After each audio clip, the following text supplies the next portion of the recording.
Moment every entrepreneur hits. You're working harder than you ever have.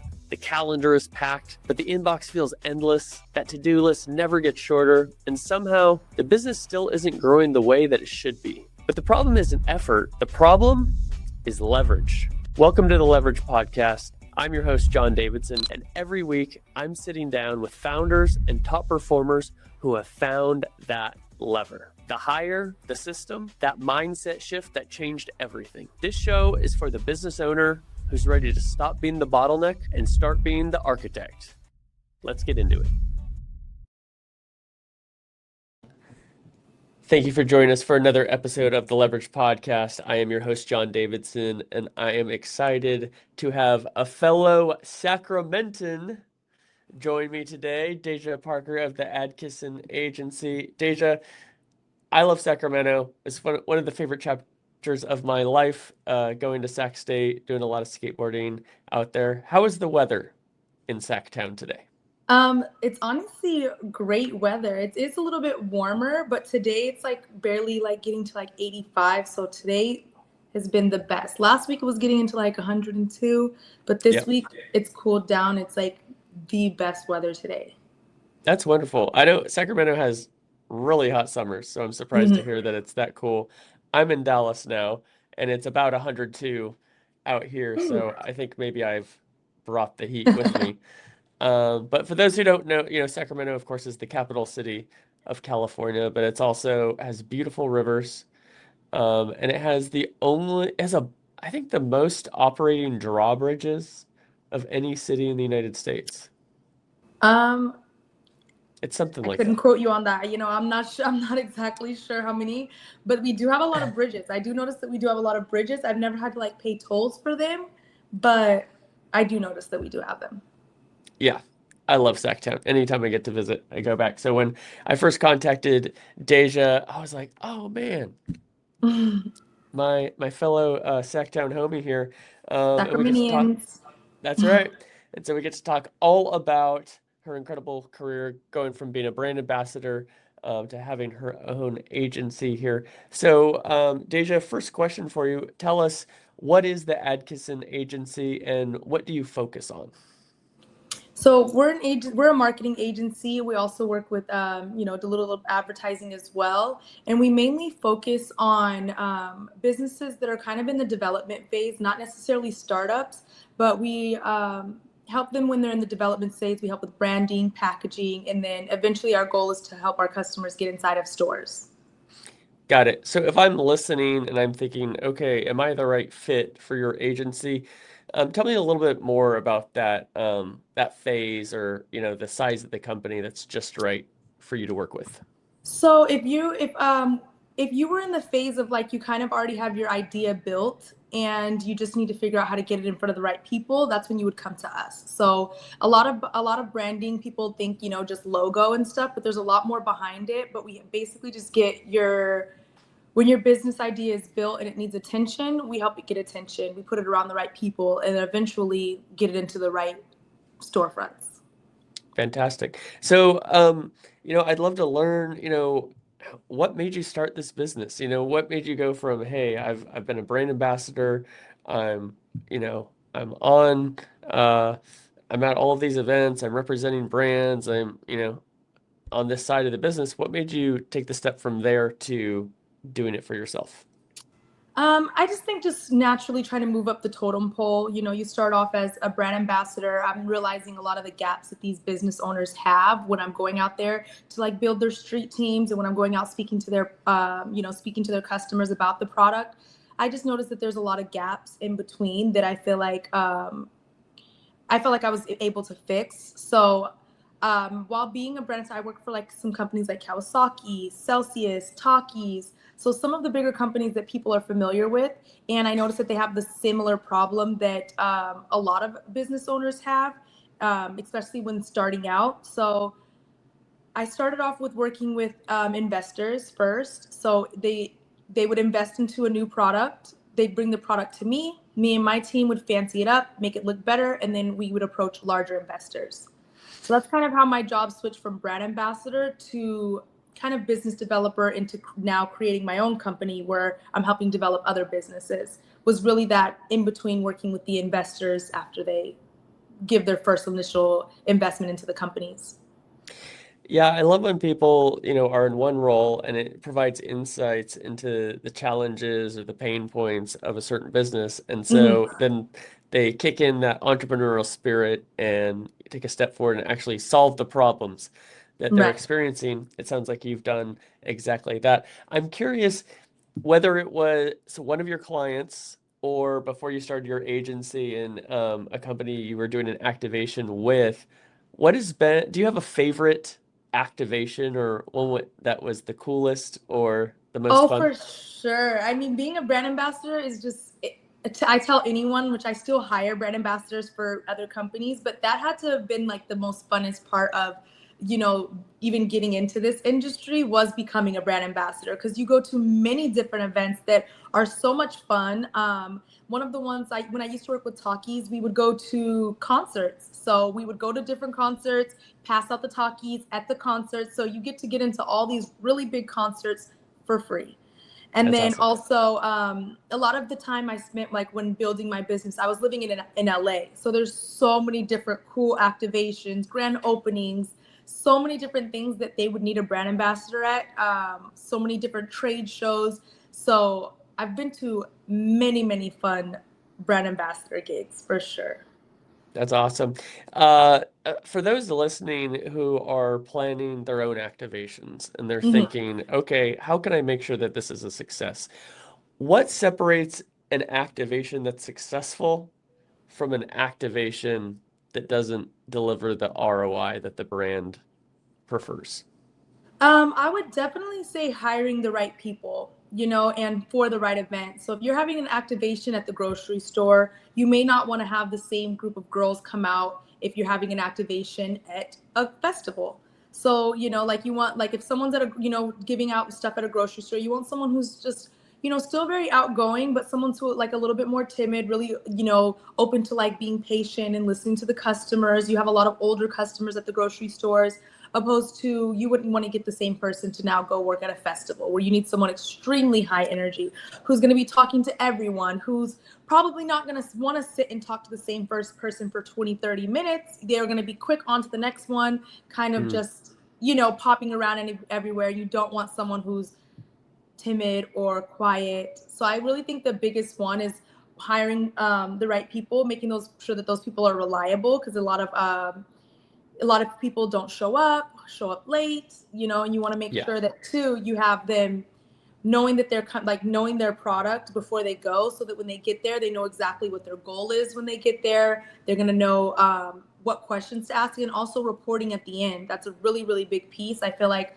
a lot of companies miss is they have the people go out there, but they don't have them out there with the idea to report. They need to know what were the best flavors, how many people did Hmm. I talk to, how many people said no.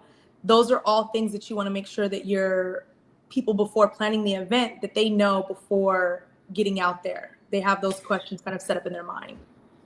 Absolutely. That is a very common oversight is the data from, right? Mm-hmm.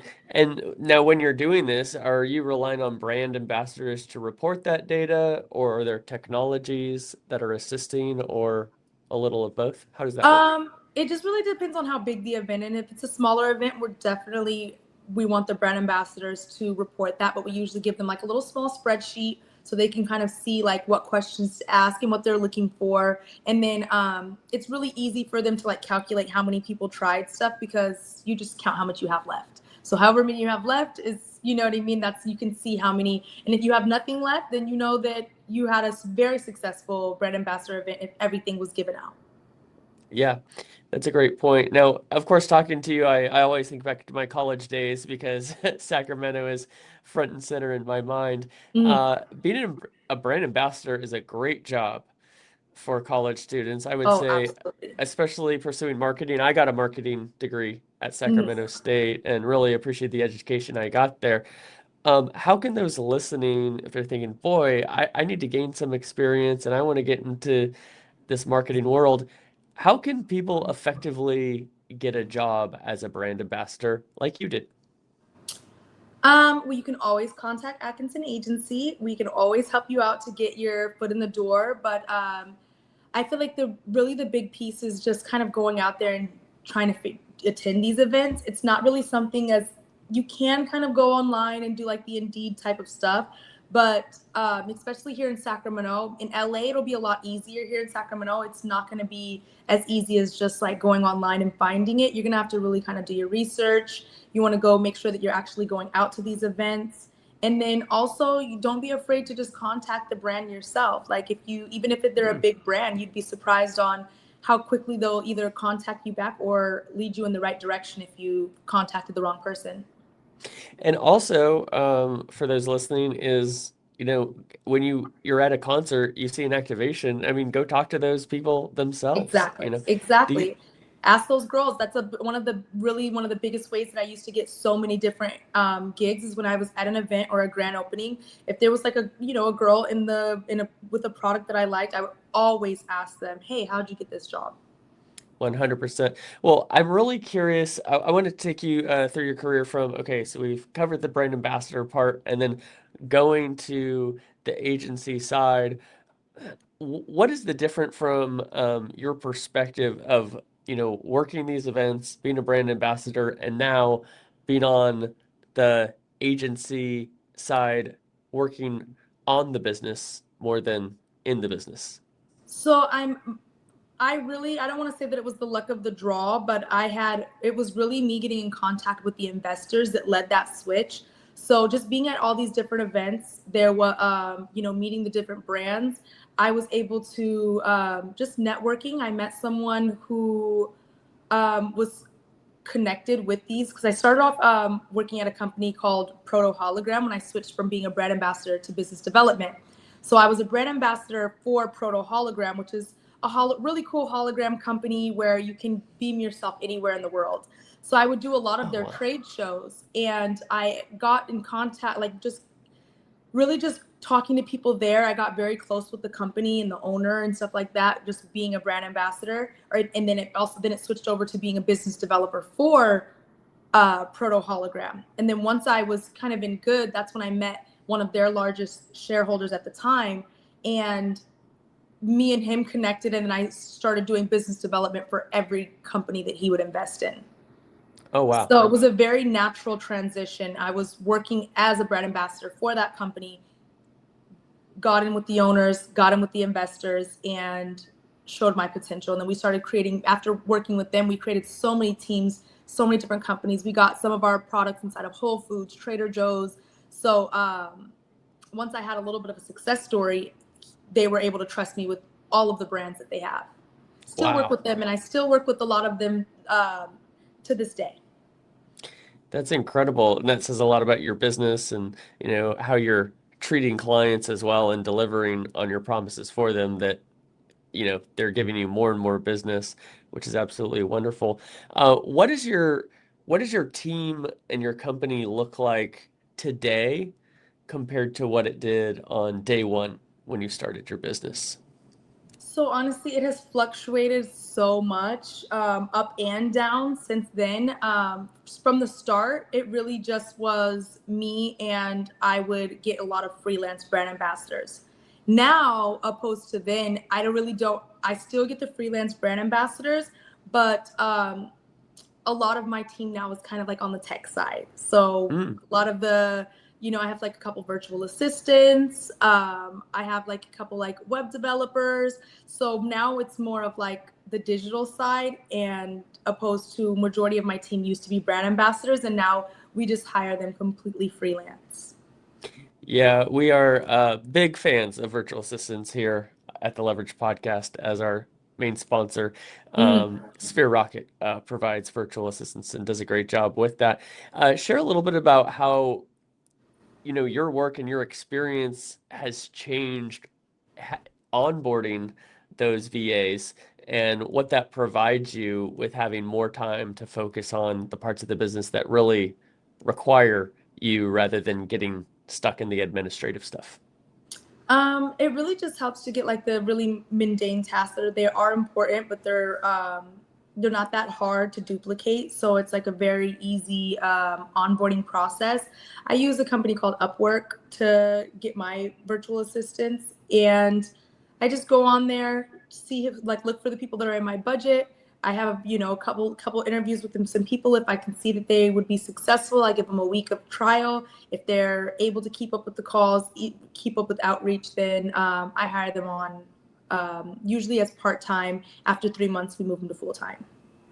Got it. And then with your daily work, talk a little bit about how these virtual assistants are benefiting you, being able to focus specifically on the parts of the business that require your expertise versus something that you can delegate pretty easily Right. to someone else. So a lot of the customer service, if I'm having a stressful day, it's very hard for me to be in the mood for customer service, So I can relate. Yeah. I feel like that's a really big one, because it's also a really big piece for everyone's company to like make sure that people are keeping up with, customers, and also reaching out to them, doing the follow-up, contacting them, seeing how they like the product, like the deliverables, I should say, for like keeping track of all of those, where it's like that would used to take me 3 days out of my week. I would spend just like and sometimes, 8 to 10 hours where I'm just contacting people, just emailing, just doing phone calls. Whereas now it's like, they don't necessarily need me to say, hey, did you like that project? So Yeah. that's usually what the virtual assistants will help with, is just like doing the outreach, contacting doing a lot of customer service. At the moment, I don't have anyone on sales, but that's actually going to be our next hire. Our next onboarding is going to be not necessarily a virtual assistant, but a virtual sales rep. Fantastic. Well, we can definitely speak to the leverage that is created when you're able to take those tasks off of your plate and you just have so much more time to really focus on the things that a founder and a business leader really needs to take on each and every day. Speaking of virtual assistants, this is a perfect segue. Before we learn more from your experience, let's listen to a message from our sponsor, Sphere Rocket.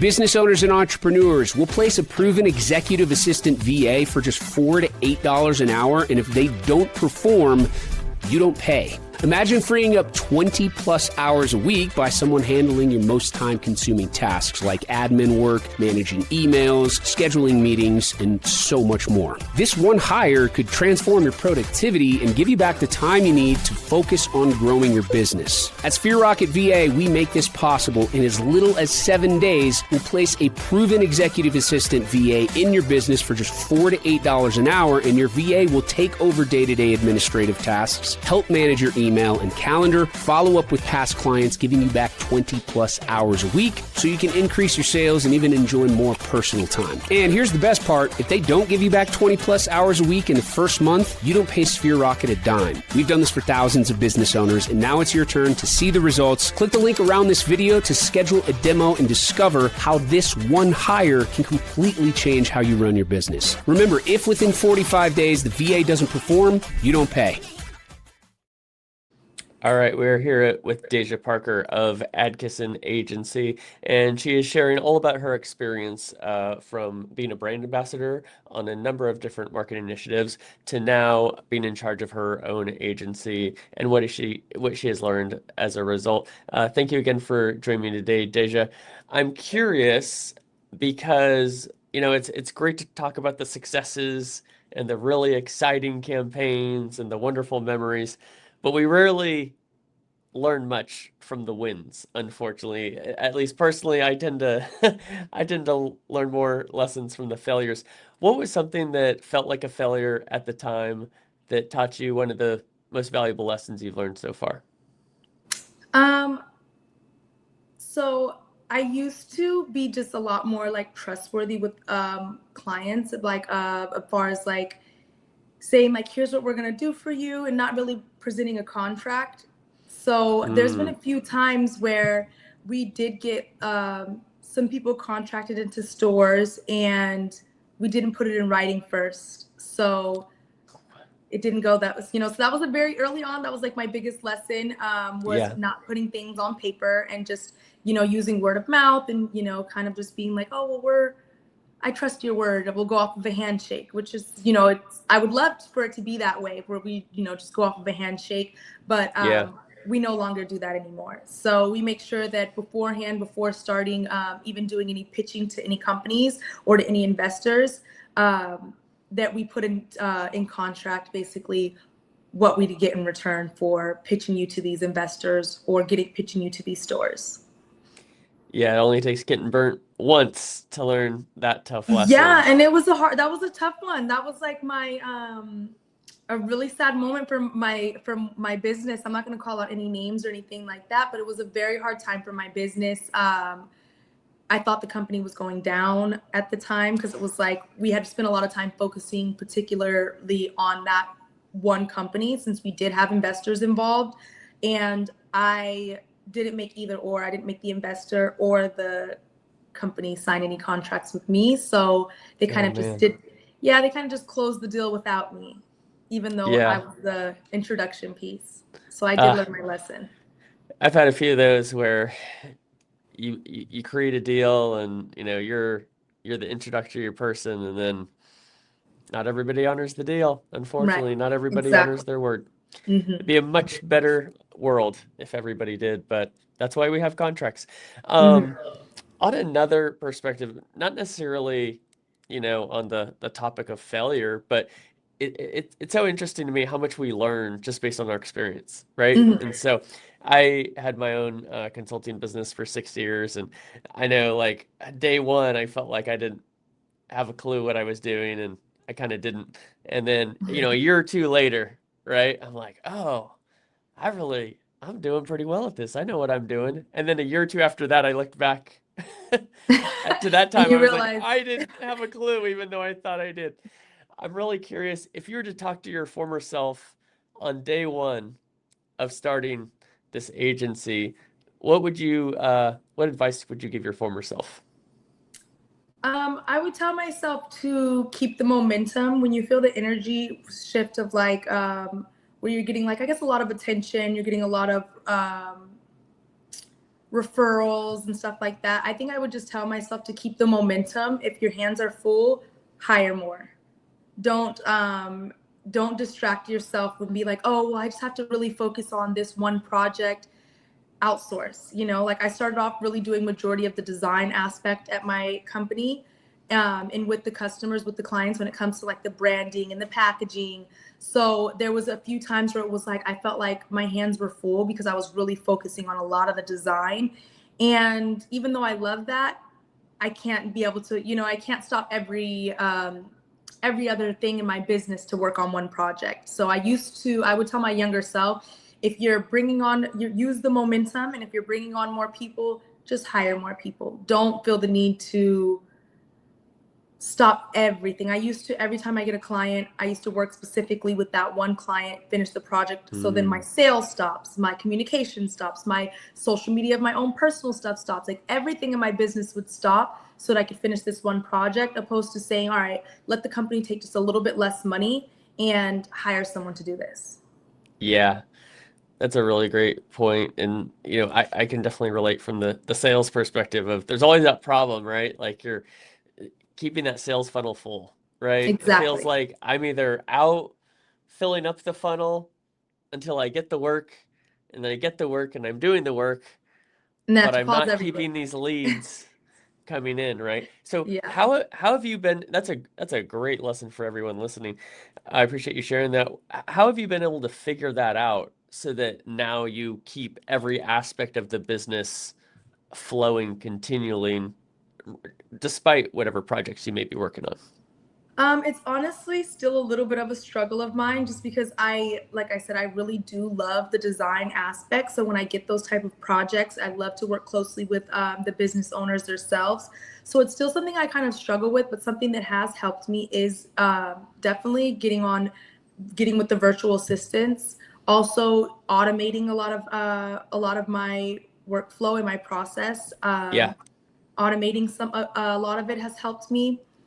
And really, I'm just still learning. It's still, like I said, it's still a battle that I deal with, because I don't want to abandon my customers, but I also don't want to abandon my business. So it's still like something that I'm working with. But one thing I am looking for, to help out with this, I'm going to start bringing interns into the company. Fantastic. I recommend that you reach out to the business school at Sacramento State. If you need some contacts, I still know some people over there. You know what, Don? I might take you up on that after this call. Yeah, I would love that. I always love helping my alma mater. Sometimes I go out and speak with students, and I'm always looking for ways to support my Hornets, Stingers up, as they say. That's the thing. I know every college has their hand gesture The that mascot. they do. Yeah, we've got our pinkies up. We must be I don't know, Fancy. very fancy, very fancy.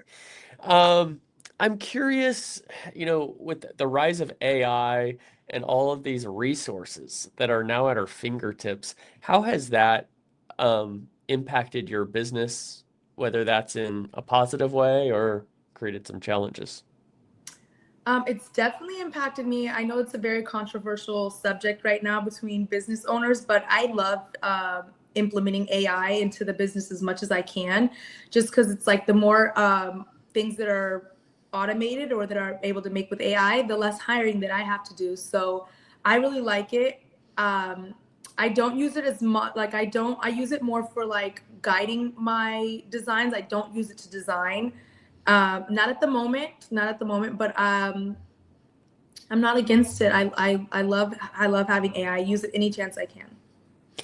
Yeah, I was evaluating, it was a few months ago, maybe a year ago now, but I used to run a design studio many years ago. And so just with that kind of in mind, I was using AI and I was trying to get it to make create some designs. And I remember it didn't really come together with what I was planning. So I was like, okay, AI is certainly not at the point to really help with this workflow yet. And then it was, I think a week later, I tried it again and I was like, oh my goodness, all of a sudden, I can use this as a starting point, at least. And then I think it was like a week or two later, and just these incredible designs are just coming out. And so that doesn't mean it's a full replacement for designers yet, but I'm just super impressed with the rate of technological improvement. And so I'm really excited to see kind of where that goes and how that enables small agency owners like yourself, how to scale and do more business. Now, Deja, are you still there with me? I see that I think your camera is off there. Just one moment. We'll be right back with Deja. Yeah, so I definitely think that it is going to help small business owners for sure. I do worry as far as I